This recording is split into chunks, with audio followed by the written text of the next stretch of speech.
Inclusive o nosso modelo econômico, né, baseado em indústrias que já estão completamente ultrapassadas, né? O mundo está na informática. O mundo está na informática. E o Brasil não tem condições de ter inovação, porque não teve educação. O Brasil ainda não entendeu que o principal recurso da economia é o cérebro, não o petróleo. O petróleo vai ficar relegado. Aliás, o petróleo só vira energia graças à inteligência dos engenheiros, dos geólogos, dos operários. Mas vai ficar obsoleto. A gente precisa fazer engenharia para transformar o sol em energia, para transformar o vento em energia. É o conhecimento.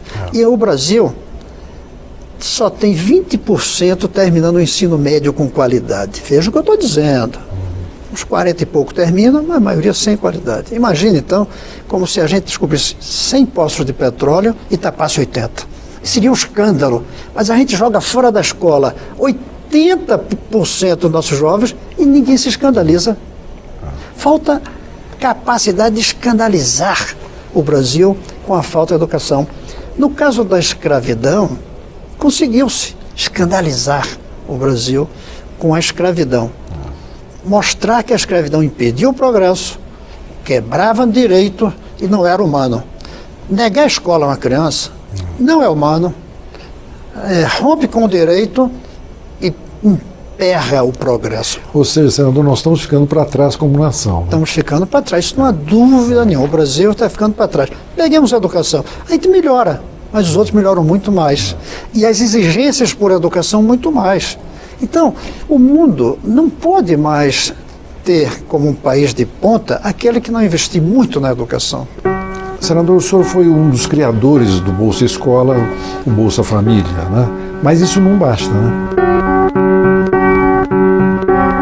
Senador, o senhor foi um dos criadores do Bolsa Escola, o Bolsa Família, né?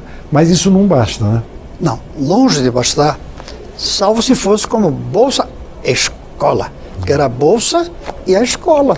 Era obrigado, né? Era obrigado, vinculado. Eu vou dizer mais pretenso. Eu inventei isso quando eu era reitor ainda. Escrevi um livro sobre 100 medidas para mudar o Brasil. O título é outro, é a Revolução das Prioridades. A primeira era a Bolsa Escola. Nem esse nome tinha ainda. Esse nome eu criei na campanha eleitoral, porque ninguém entendeu o nome que eu botei, que era Renda Mínima Vinculada à Educação. Agora, era educação e transferência de renda. Isso aqui é para manter vivo. Isso é que emancipa. O que é que houve que o Lula fez de errado? O Lula, primeiro, já era contra isso. Não aceitou quando eu levei no governo paralelo que ele criou. Não aceitou a ideia. Depois de um ano, foi convencido que a verdadeira maneira de erradicar a fome no Brasil era dar dinheiro. Na África é jogar ali comida de avião. O Brasil estão cheios os mercados. Basta botar dinheiro. Aí ele aceitou a transferência de renda, mas fez 3 erros gravíssimos. Mudou o nome. Uma coisa é a mãe receber o dinheiro dizendo, eu recebo porque meu filho estuda. O outro é ela receber dizendo, eu recebo porque eu sou pobre. Segundo, tirou do Ministério da Educação, onde Fernando Henrique colocou, que eu invitei, implantei no DF, mas o presidente Fernando Henrique pegou a ideia e levou para o governo nacional. E teve uma generosidade política rara, manteve o nome que eu tinha criado. Isso é muito raro. Manteve Bolsa Escola. Pois bem, e botou no Ministério da Educação. Quem administrava o Bolsa Escola era o Paulo Renato, ministro. O Lula tirou e botou no Ministério da Assistência Social, que chama-se Desenvolvimento. E terceiro, misturou. Havia Bolsa Escola, Vale Gás, Bolsa Alimentação, ele misturou tudo. De qualquer forma, a economia deu uma boa mexida. Não, lógico, mas teria dado a mexida e educado. Só deu a mexida. No livro que eu criei, eu falo o que a gente chama crescimento pela base. Você investe aqui e chega lá em cima depois. Mas não fez o que era transformador. A Bolsa Família é absolutamente necessária no país com pobreza, mas não transforma. Por isso eu digo, se a gente acabasse com a Bolsa Família hoje, seria uma tragédia.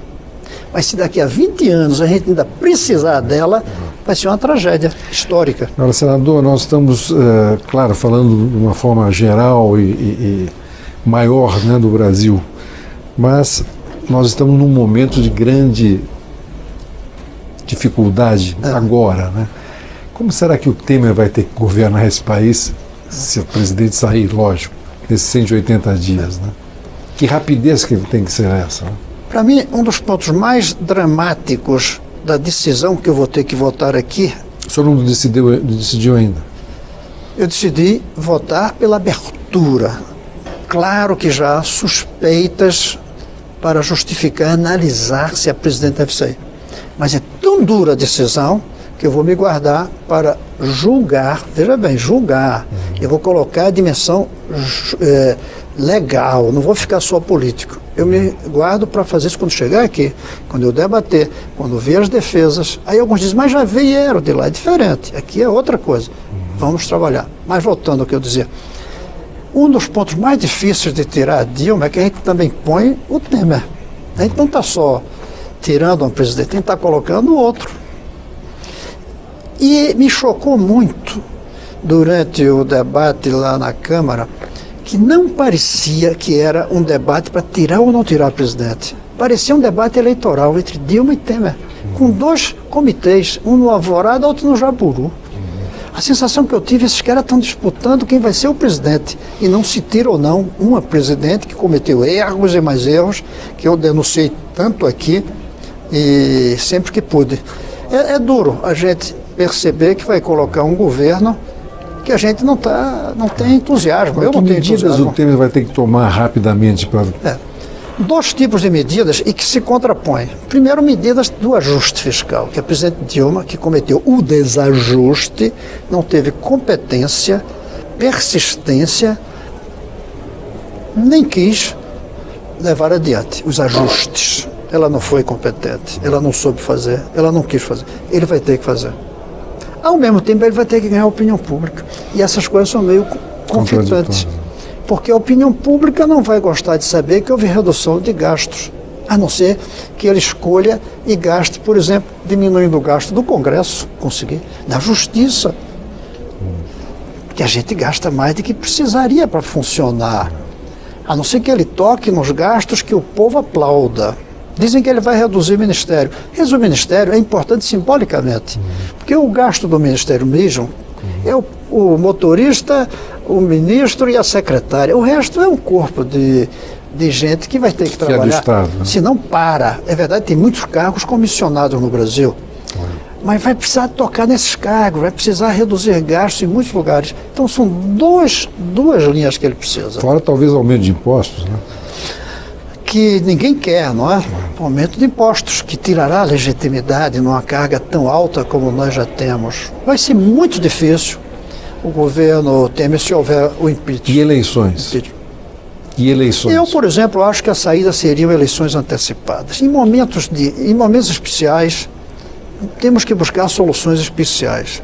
Não está na Constituição. Coloquemos na Constituição. Façamos uma reforma. Porque as ruas são muito boas para despertar, mas ela não une. Quem une é a urna. A gente precisa levar o povo da rua para a urna. E aí escolher alguém. Então a gente precisa ir para as urnas. Eu acho que a antecipação das eleições poderia ser um caminho. Aliás, o Senado já está trabalhando nisso, né? Já demos entrada a um grupo de senadores, aliás, 27, né, para dar entrada, mas não quer dizer que os 27 estejam de acordo. Aqui a gente assina uma proposta de reforma por solidariedade e depois se reserva o direito de ficar contra, não tem problema. Fala-se que a própria presidente poderá mandar também. Estão falando, eu já ouvi mesmo de senadores do PT dizendo que a presidente já está pensando em mandar um projeto, o que facilita, porque um projeto desse, de reforma da Constituição, só vai gerar o resultado se a presidente e o vice aceitarem. Agora, se a presidente mandar, vai criar uma saia justa para o vice-presidente, porque ela vai dizer, eu quero reduzir o meu mandato se o povo quiser. E aí? Como o dele está vinculado. Está vinculado. Aí o Temer vai dizer que não. E muita gente hoje deseja impeachment da Dilma, mas quer do Temer também. Só que a gente só vai votar o da Dilma agora e o outro ninguém sabe. Apesar de que haja pedidos, mas a chance de vir aqui... O TSE pode ir para o ano que vem, quer dizer, o ano que vem será eleição indireta. Agora, falando nisso, eu sinto um constrangimento de votar aqui o impeachment quando o documento que veio da Câmara, enviando a abertura, autorizando o Senado a abrir o impeachment, veio assinado com a mesma assinatura de um cara que assina cheque de conta secreta na Suíça. É a mesma assinatura do Eduardo Cunha.